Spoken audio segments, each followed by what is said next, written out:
Hello, everyone, and welcome back to Progressively Incorrect. I am here today with my good friend Blake Harvard, and we are going to be talking about his new book around attention. So, we're going to be talking all about that. I just want to remind everybody that this podcast is brought to you by John Catt Educational, which publishes some of the best books in education, including my new book, Just Tell Them: The Power of Explanations and Explicit Teaching. You can check out their entire catalog in the show notes. I'll be posting it there. And yeah, that's enough for sponsors. That's enough of an intro. Blake, how are you doing? I'm doing really well. In the middle of my school day on my planning block. Happy to be here and record a podcast.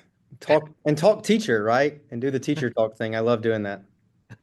I love I love it when we get someone during the day, during the school, because I can really tell you're going to be able to give some specific examples, being immersed in that context. I am at my house up in the attic with my kids downstairs getting ready for school, so we'll see how this goes. Um, Tell us about your new book, the title, how it came about, and so on. Yeah, the title is Do I Have Your Attention, right? It's about looking at memory and what we know about memory and relating that specifically to what we do in the classroom, right? How we plan a lesson, how we design our classroom, and then using learning strategies that we know research has shown to be advantageous for learning. Initially, though, the name of the title of the book was going to be May I Have Your, or Can I can't remember. It was May or Can I Have Your Attention. Some people got back to us and they were like, it needs to be more like matter of fact. So like, do I have your attention? And I was like, yeah, that sounds better. So we actually changed the name to that. You mentioned the need to be direct in the title and to but from what I know of you and from our discussions, you like to talk about the nuances around these ideas. You like, the research suggests, but perhaps there's only Mhm. one study. This might conclude something or be suggestive of something else. I'm curious, like as you were diving into this book, were there any sort of insights that came to you that you're still sort of mulling over as at, just on the eve of it being published? With research, I mean, with research, very few things are certainties, right? I think I saw written on Twitter the other day that one study is just one study. But when we start to see trends in those studies over and over again, you can start to put some things together. Of course, different studies have different parameters and things like that, but there's a preponderance of evidence, right? And, I know we'll talk about retrieval practice and spaced practice, and there are so many studies out there showing in very different ways, right? Different types of retrieval, recall, recognition, and with spaced practice, are we spacing it a week or a month, all right? And then what types of things are we spacing, right? Like you can totally get immersed and lost, and like you mentioned earlier, the nuances of the research. And I think what you've got to do is you've got to look for you zoom in, I think, to find those nuances, but then you got to zoom out and say, kind of what is this telling us about this learning strategy, about whatever, attention, and then how can I potentially apply this to my classroom, right? How does this apply to my learners, or does it at all? It's a tricky thing to do, and it takes some practice to do that. It's not something you can just pick up, and reading research can be quite technical in itself, right? Reading about the different types of research and ANOVA and what's the N and statistical significance and all these different things. And unless you've taken classes on those things or you've done the homework yourself, it's easy to get bogged down in those things and lost and discouraged. So, um, you know, obviously writing a book where you're relying on research because we want to be based in evidence here. We don't want to just do what feels right to us necessarily in the classroom because sometimes that can lead us astray from what actually works. When you focus on that research, you need to know how to read it to apply it. Well, Um, you one know, thing one thing that you do that's different, it's where you actually directly email some of these researchers. Like you hit a certain point and you go, I've read 4 or 5 of their papers and they're circling back on some of the same ideas. Honestly, I've got to just ask them. And then you do. Like right. that's amazing to me. Yeah, I guess I can remember back to the first time I did it. I think there was a famous quote out there. I think his name was Dr. Comer. And it was a quote about without relationships, there's no learning, right? And people were taking that quote and applying it to personal relationships between the teacher and the students. And don't get me wrong, like there's one of the best parts of being a teacher is getting to know your students, just human to human interaction. That is fantastic. But I thought to myself, like, is that what he really meant? So I wrote him an email and I was like, hey, here's this quote that's attributed to you. Number one, did you say it? And then number two, what did you mean by it? And he wrote me back and he said, yeah, I did. That is something I said. And he actually, I think he gave me the speech where he said it.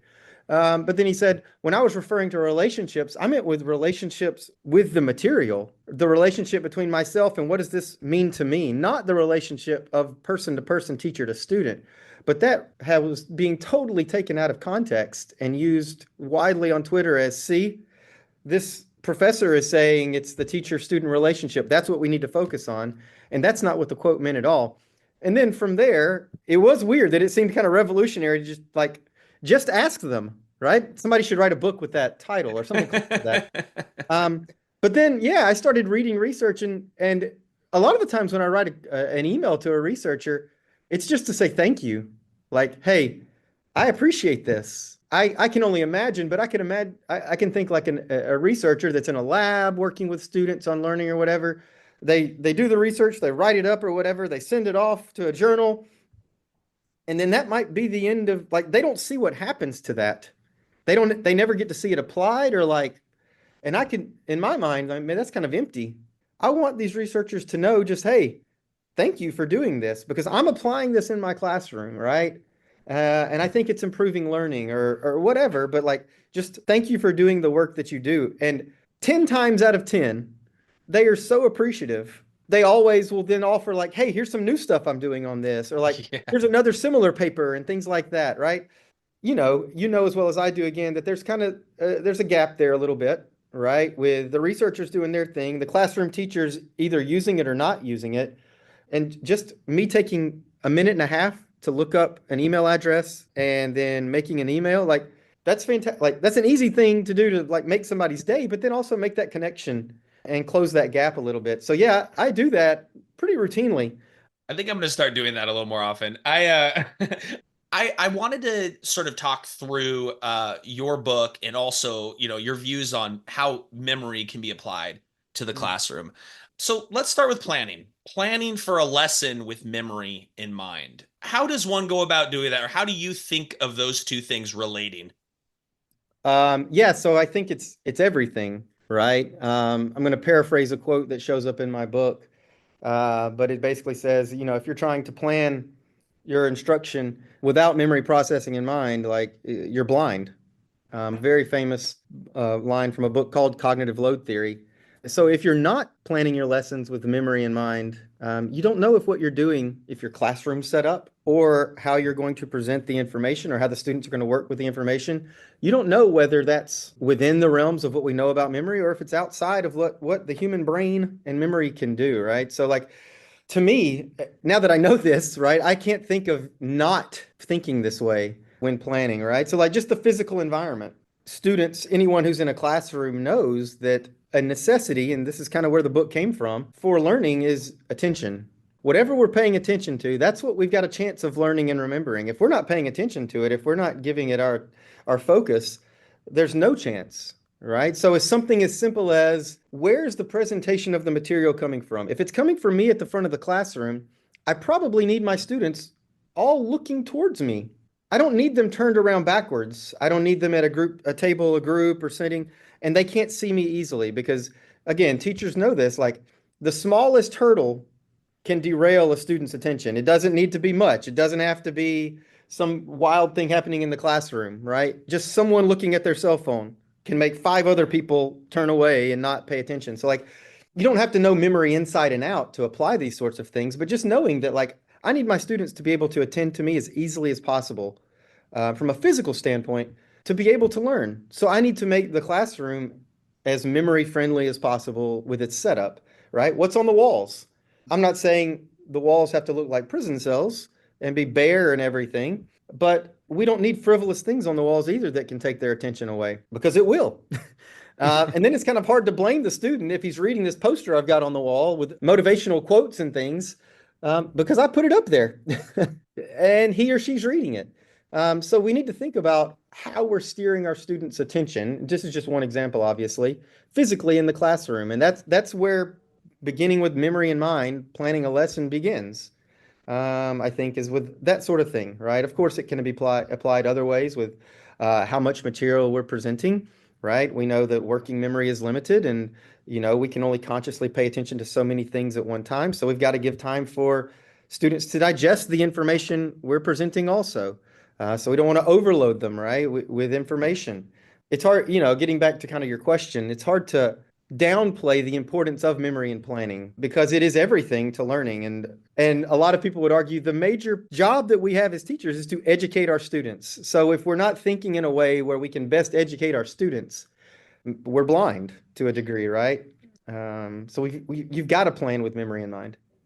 Absolutely. And one of the things that two things you mentioned were like the design of the environment and the task or instructional design, like changing the design of the delivery of the instruction or the design of the Yeah. materials.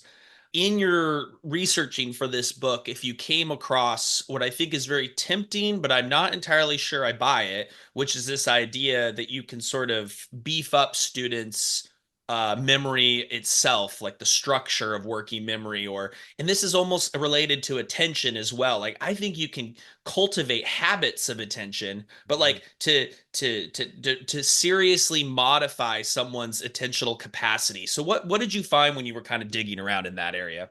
Yeah, I'm with you on that. Again, we can design a classroom where students can pay better attention, and therefore there's more room in their working memory for what they need to know, right? If they're not filling it with distraction, sort of a deal. I don't believe, and I don't think there's research out there to say that we can improve someone's working memory ability, right? From again, Cohen in 2010 says it's about four chunks of information. I'm not aware of anything saying, but if we do these things, we can turn it into six chunks of information. I don't think that exists out there. There'd need to be a lot of research showing that.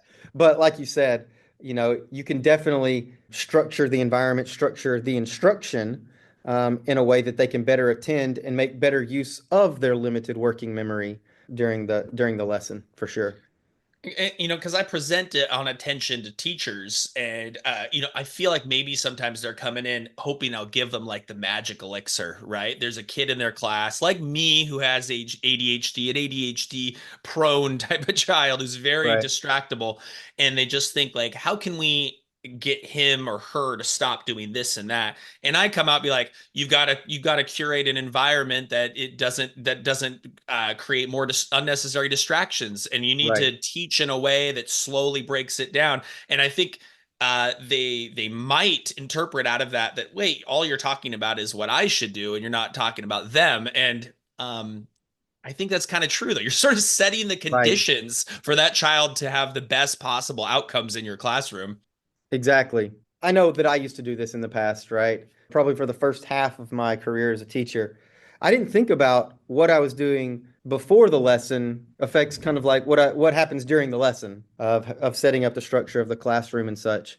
I just focused on the content itself, and don't get me wrong, the content is incredibly key.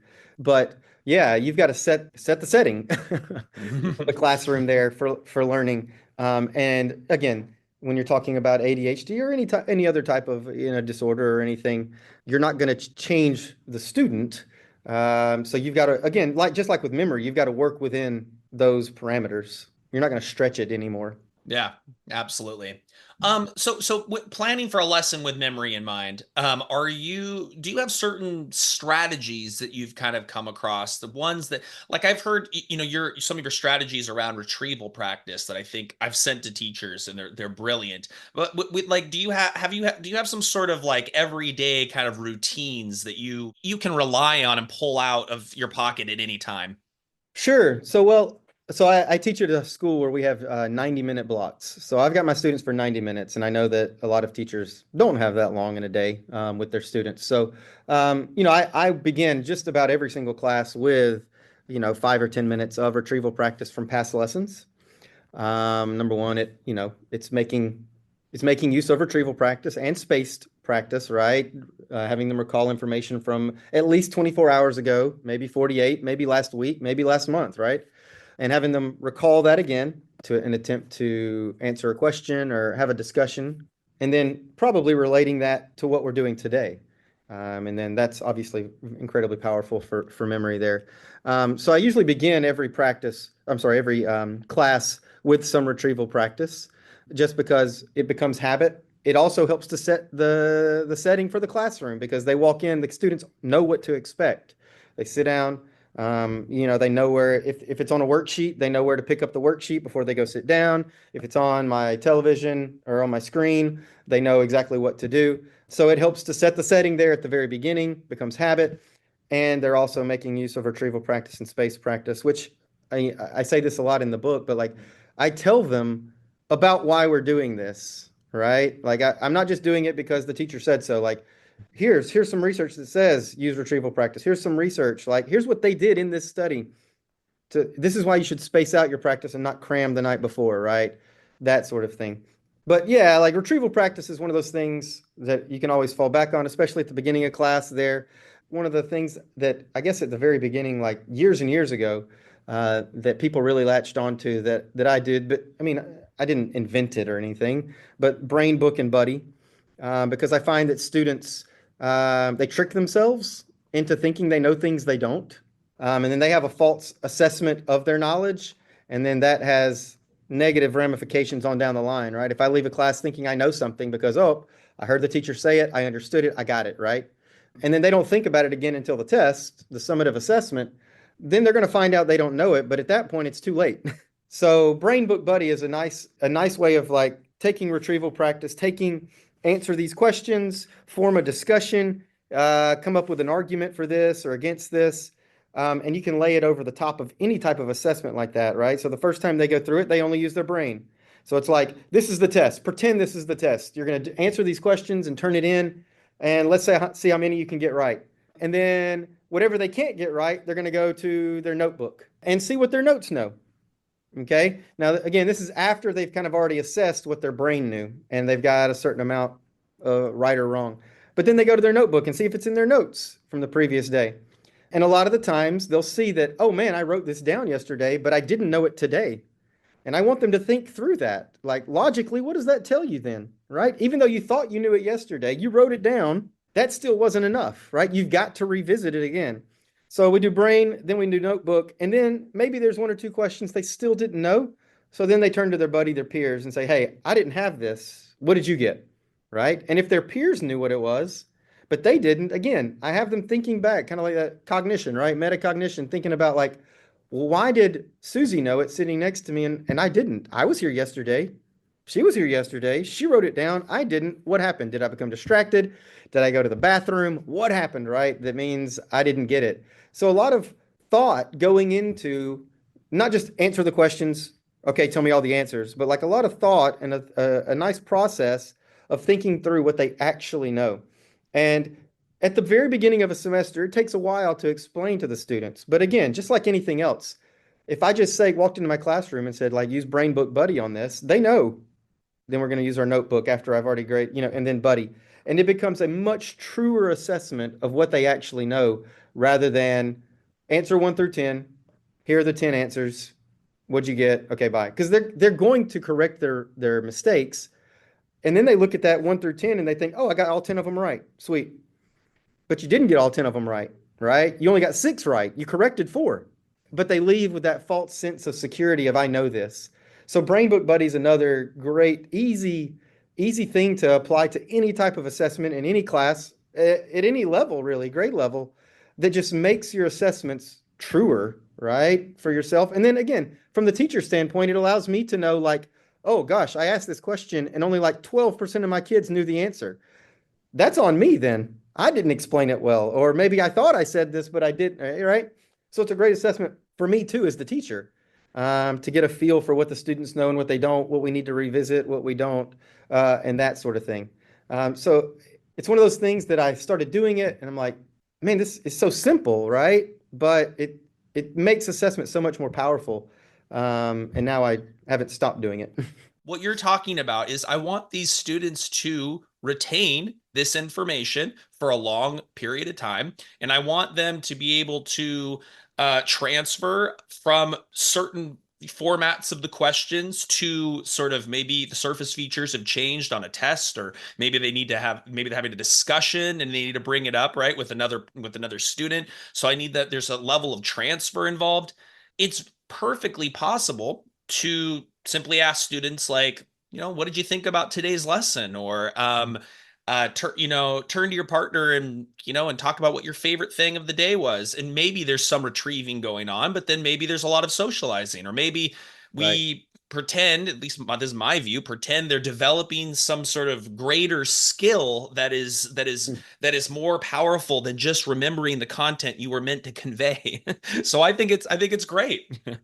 For sure, you're exactly right. The assessment can be a discussion, but like you said, that can get off task pretty easily, right? Like, you need to be discussion questions like that need to be very pointed and very specific, right? Like, what's one thing that we learned today that you can apply to your life, right? Like, I'm teaching psychology, right? So a lot of the things I teach, the students can like, oh yeah, I do that. I just didn't know that was the name for it, right? So I'll say often like, what's one thing we learned today, or what's one thing we had in the lesson today that you thought, oh, that applies to me, right? And tell your partner about it. And that recall, it helps with memory there, but you got to be very pointed with the questions. You can't just say discuss the class, because they're probably not. Well, and then, people say that this doesn't happen all the time online. Everyone swears that what I have seen with my own eyes has never happened. It's called Yeah. gaslighting, I think. But Right, I will, you go into a lot of classrooms and the questions are just simply not very content rich. I mean, we're right. talking about what's your favorite food? What'd you do over the weekend? And a lot of wasted time. So when I hear like these routines, these structures that you put on your website all the time, I think this is a way to orient students' attention around what they're here for and create kind of a knowledge rich sort of experience for the Exactly. students. Yeah, definitely. I think one thing, like I have certain things that I guess over time that kind of jump out at me that I really start to focus on. And right now, the thing for me is I'm really invested right now in thinking more about what my students are thinking, how they're thinking, how am I getting them to think during class, via assessment, but not even during assessment, right? Like I want my students thinking a lot about the information. The problem here is that for them to think about the information, I've got to give them the information to think with, right? And present it to them. So I'm really big into like thinking about how are my students thinking right now? And one idea I'm kind of floating, I don't know exactly what this means to me yet, right? But something along the lines of like question marks. Like I want them after we sit in class all day, and they take their notes, and I something along the lines of I want you to look back over what we talked about in class today, and I want there to be 3 to 5 question marks on your notes. And what I mean by that is like I want you to look at something and write it, as you're looking back over this, what questions do you have, right? Like what do you want to know more of? Or what are you still confused about? What's a question you can write to ask me about these two confusing terms or whatever? Like I want them to not just, I don't know, to take in, right? But I want them immediately thinking deeply about the information. It may seem kind of jumbled here, but I want them thinking about how they're thinking, like, and to question things. So I want like here 35 question marks about boom, what you wrote today. It can be a question for me. It can be a question for yourself, to something to look up later.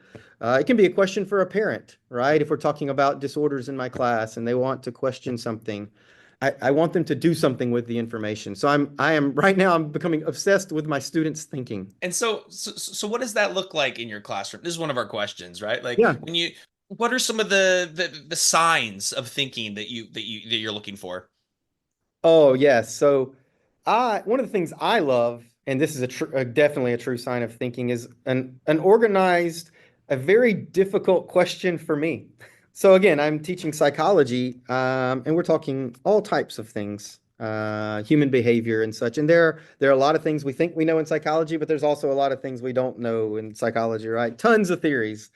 So I love it when my students ask a question where I'm like, woof, man, I'm not so certain. And a lot of the times, especially in psychology, I'll get a question where I can clearly tell that the students have taken in what I'm talking about or what we're learning about, and they've very clearly applied it to their life in some way, and they're asking a question and they're putting those two things together, right?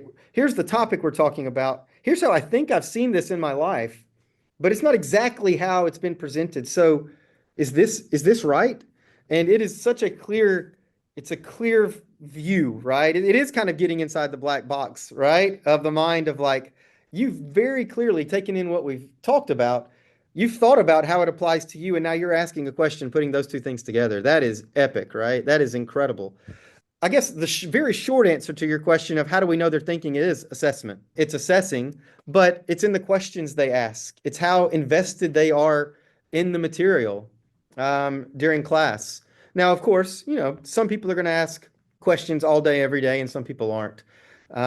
So, sometimes you've got to put them in a situation where they have to somewhat prove that they're taking that in through assessment. And again, it can be a peer-to-peer discussion, right?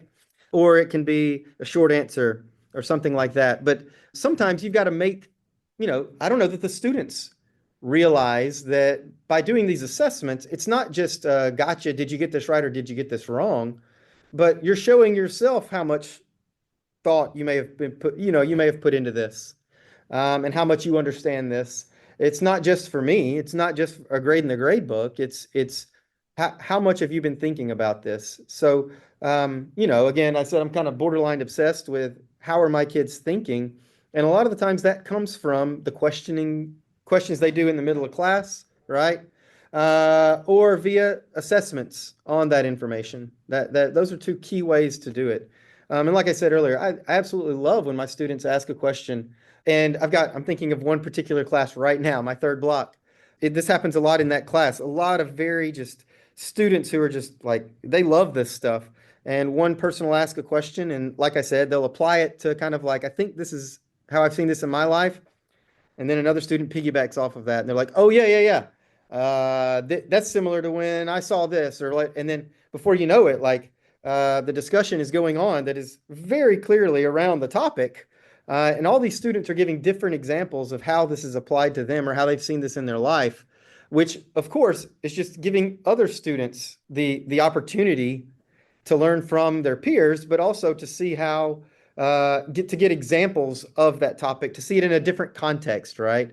To try to add to that, try to kind of transfer of learning, Of course, there are certain things that students need to memorize, right? Memorizing isn't bad, but that's not where we should stop, right? That's just to build the foundation. So, seeing these different things, not just from a textbook definition standpoint, but how do these concepts apply to the real world and to my life, is huge. And sometimes the students can do it the best for you, right? Not always, right? But sometimes. What I think you're getting at is I don't see any contradiction between how we started this interview with we need to design the environment for attention where they're sitting in what is basically forward frontal seating, where they're sitting in Right. rows or whatever, where we're creating a more plain classroom, which you even said like we don't want it to look like a prison, but it's certainly not going to look like a jungle or a Right. or Disneyland, right? I don't see, and then even the just tell them thing that I just did for my book, where you're going to directly teach them so that they Sure. receive it. I don't see any contradiction between all of that and then active cognitive processing of the student Exactly. actually taking ownership of the material and perhaps reproducing it in a different way, creating a generative response. I think 100%. people get confused with this and they go into camps, and everything you're discussing Exactly. for me is part of a system. 100%. Yeah, you're exactly right. There is no discussion if there's not that initial learning of you can't have a discussion about something you know nothing about, right? It's kind of the creativity thing, right? Just let them be creative. Well, I can't be creative if I don't know anything about the topic at hand or whatever, right? A really quick story. Um, we have an art program here at my high school, and they do shows from time to time. And I went to one of them, and I noticed the teacher had up different art for her different classes. And there was like art one, art two, art three, AP art. And it was very clear from art one to AP art. Like art one was completely like you could tell the students were working on like basic shading. and figure drawing and things like that, right? All the way over to like AP art, and it was just complete fluidity of thought and creativity, right? And I'll never forget this. I stopped this teacher, right? And this is in art, right? Where we think, when we think art, we think creativity and direct instruction is bad, right? Right? And I went up to her during that and I was like, man, you can see the clear progression of growth, right, in these artists. And she said this to me, and she said, the students can't break the rules of art if they don't know the rules of art first, right? And I was like, whoa, that's insane, right? Like, you can't be this creative artist if you don't first know how to shade, right? If you don't first know how to figure drawing and things like that. I'm sorry, my knowledge of art is very limited, right? Mine too. Right? But like she said, they can't break the rules until they know the rules. And it's the same way. Like, my students can't have a discussion about disorders or social psychology if they don't know social psychology. That is best done via direct instruction and just telling them the answer. Don't make them go discover it. Why do that to them? Right? Like, why? Like, I wouldn't set a student down in an art class and say, well, just draw, just do it. That's not going to be good for anyone, right? You've got to start with the get the information to them in a very clear and concise manner. And how you present that with memory in mind is of utmost important. I think in the book Cognitive Load Theory, they talk about it as like element interactivity, where the more complex the concept is, the terms are, whatever, the simpler the presentation needs to be, right? Because again, you've only got so much working memory. So if I'm teaching them some super complex formula, if I'm talking about a math class, and I'm presenting it in a way that is incredibly almost confusing, I've got them doing some like activity where they're up and about and they've got to know these 5 rules to do this activity correctly while also learning this concept. That can't all fit, right? So the more complex I'm present the topic, the simpler, the more I just need to tell them, the more I just need to let them know the information. And then through assessment, when I feel confident, okay, they know this stuff now. They've got the basics down. Now let's grow into something. Let's do something with it now. But we can't do something with it if there's nothing to do something with, right? And I think that's exactly what you're talking about. Well, and we start a lot of these presentations, and people, not every teacher has been to a research ed or has been to a festival of education. So it maybe this is just us. This is just me having been to too many conferences. But we start these presentations often with the model of the mind, right? The simple view of memory. But it's that for me, that is the framework for every piece of discussion. And it doesn't fit nicely into a tweet because you say, just tell them, and everyone goes, that's all you do, right? And you go, no, I'm talking about when they don't know anything. How about let's not play around with this? Let's just get the information to them and move forward, right? But it doesn't fit in. So you kind of have to understand encoding or retrieval and forgetting all how they relate as part of a system. Which is why they should buy Exactly. your book. Which is why they should buy your Yeah, book. definitely. That's part one. That's part one of the book, by the way. I think we should transition to talking about sort of common pitfalls. Pitfalls of memory. You've mentioned choke points, roadblocks. What do you mean by sort of common pitfalls of memory? Sure. So yeah, this is coming from Dr. Chu and his paper. These are his words, choke points and pitfalls. He came up with these. So a choke point in memory is something that is a limitation of memory processing. It is something that humans are limited by. There's nothing we can do about it. It is what it is, right? Attention is limited. Whatever we're giving our attention to, we can't also be consciously attending to other things. Limitations of working memory, right? We know only so much can fit in there at one time. Another choke point of the memory process is forgetting. Forgetting happens. Everyone forgets. There's nothing we can do about it, right? So those are choke points. Pitfalls are things that maybe intuitively, but things we do as humans that kind of go against what we know about the architecture of memory and what will be advantageous for learning. For instance, one that we see all the time in the classroom is this attempt to multitask. Sometimes the students know they're doing it. Sometimes they I don't I sincerely believe they don't realize they're doing it, right? Like, I can't consciously be paying attention to the teacher while I also have an earbud in listening to a podcast. I'm doing that to myself because I know there's a limitation on attention. So I shouldn't try to do more than one thing at once consciously. And those are pitfalls. And again, I think in the class, then that's the kind of the title of the book, right? Do I have your attention? Attention is where we see a lot of this, where we lose a lot of our students in the classroom, is that with this potential multitasking or this idea that I can do more than I can pay attention to different things at one time, when in actuality you can't. Lots of studies showing that. So yeah, choke points and pitfalls all across, whether you're looking at sensory memory and how we sense the information, whether it's working memory and limitations there, or even in long-term memory and rehearsal of the information, right? If we look at the pitfall of how we study, intuitively, it seems we don't study well. We want to reread notes. We want to just use a highlighter and highlight the important things. But again, if I'm thinking about my thinking, there's not a lot of cognition going on when I just reread my notes, right? As I tell my students, how many times have you read a couple of pages in a book and then you look up and you're like, I have no idea what I just read? None of that stuck because your eyes can be scanning those words all day long, but consciously you're thinking about what am I getting for lunch or something like that. So one of a pitfall in studying there is that we think we can just reread notes and that's good. But again, more cognition usually means more learning, right? So we need to be using retrieval practice. Prove to yourself that you know this by trying to answer questions, right? Now, that's not fun because we don't like to know that we don't know things. It's easy to reread notes because I'm never wrong, right? Like I'm never find out that I'm wrong. I'm just reading the notes. And once I finish those, whatever, 12 pages of notes, I'm done.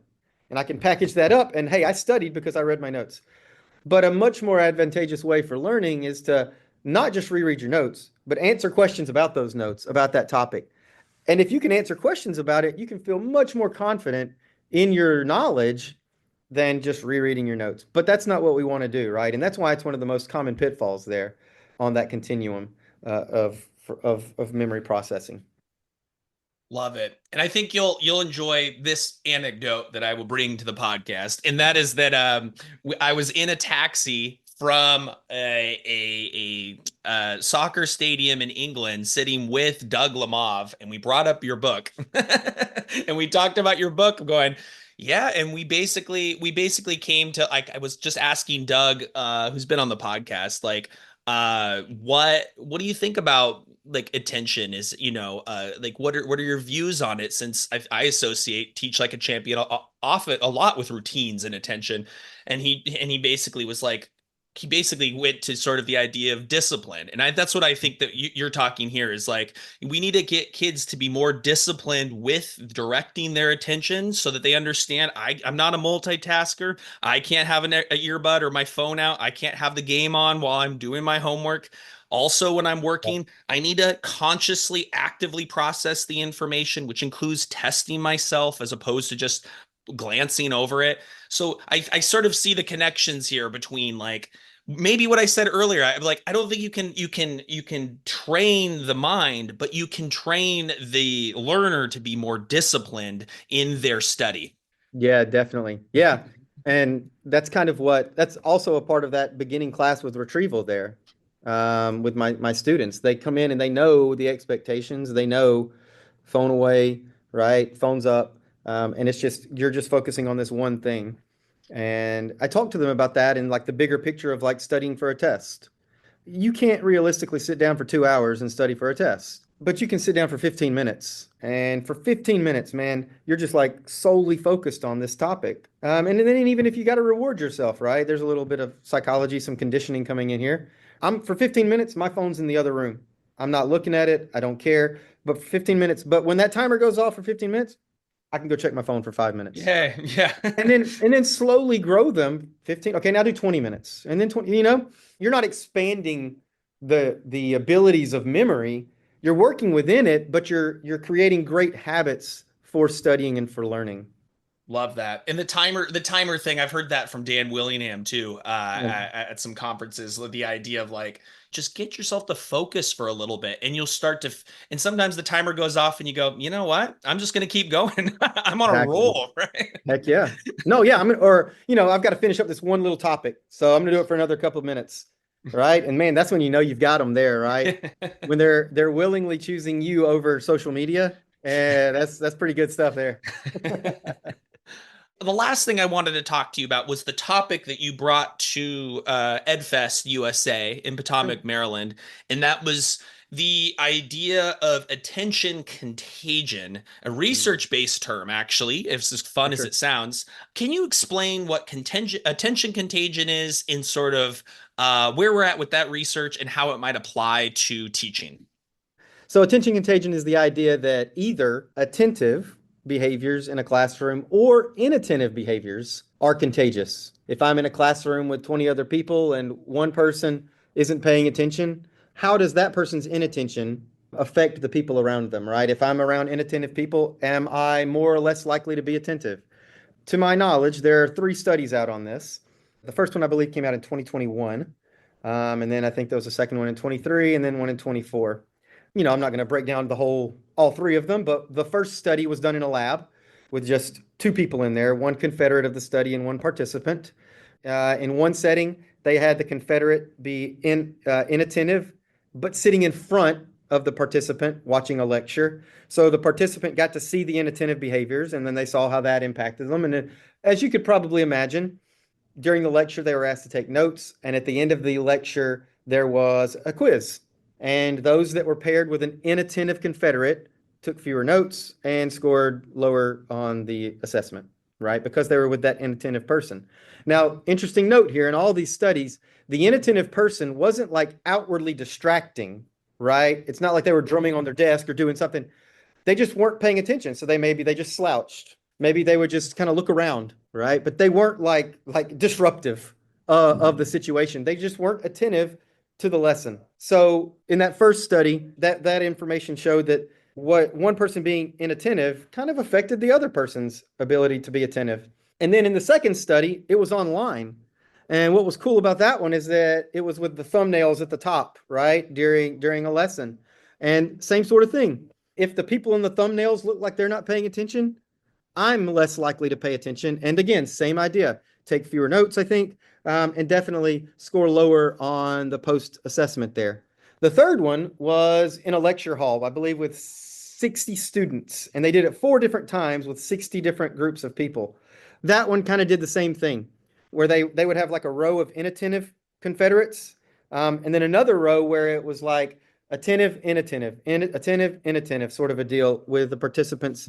And what they showed there, same thing. It impacted the assessment. It impacted how many notes they took.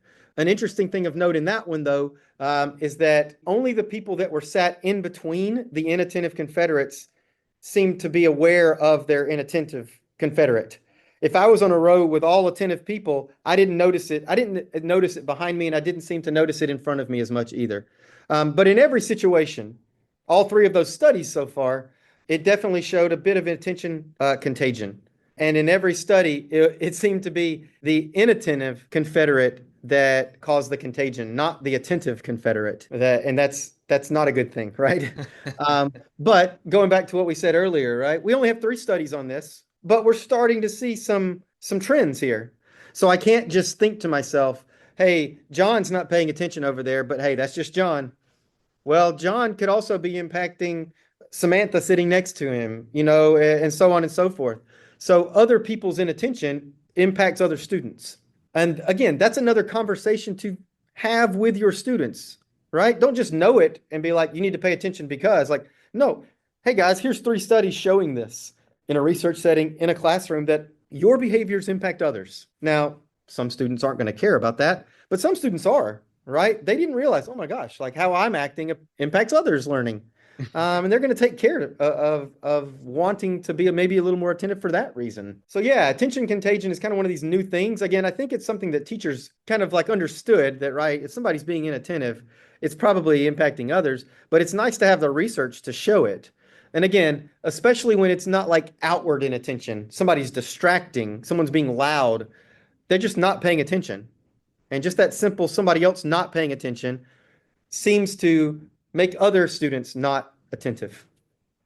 Love it. And we are such social creatures, right? We are so prone to to following or trying to fit in, be part of the in group. And when you're Right. sitting there and everybody is fidgeting and not looking away and not caring, it's really putting yourself in a vulnerable position, perhaps from a Right. survival standpoint, with to be the one who's paying attention, to be the goody two shoes. So you For really have sure. to, I think, create an environment in your class where everybody wants to succeed. Everybody understands what it means to have habits of attention. And I just love that. Definitely. I love that. Blake, we could talk all day, and we've come to the end of our podcast presentation for the wonderful listeners of Progressively Incorrect. How about you end by telling us how to find your stuff, how to get in contact with you? Right. So on Twitter or X, whatever you call it, I'm Effortful Educator. That's EDUKTR. My website, Effortful Educator, but spelled completely out. If you just go to Google and type in Blake Harvard, it'll pop up. You can find my book on Amazon. Do I have your attention? Or send me a message, email me, right? Like I love hearing from folks. I love this teacher talk. I love to just break down the nuances of things. So yeah, get in contact with me. Awesome. And one day, I imagine you and I will be running our own school, a memory-based, knowledge-rich school. Nice. Blake Harvard, thank you so much for coming on the podcast. And listeners, thank you for tuning in once again. Lots of opportunities that I have coming up this year that you can find on my website, educationrickshaw.com, including new coaching seminars, and even some conferences are coming up. So thank you so much for following along, and I'll keep you posted on all the new things I'm involved with. Blake, take care. Oh, thanks for having me on, Zach. Loved it.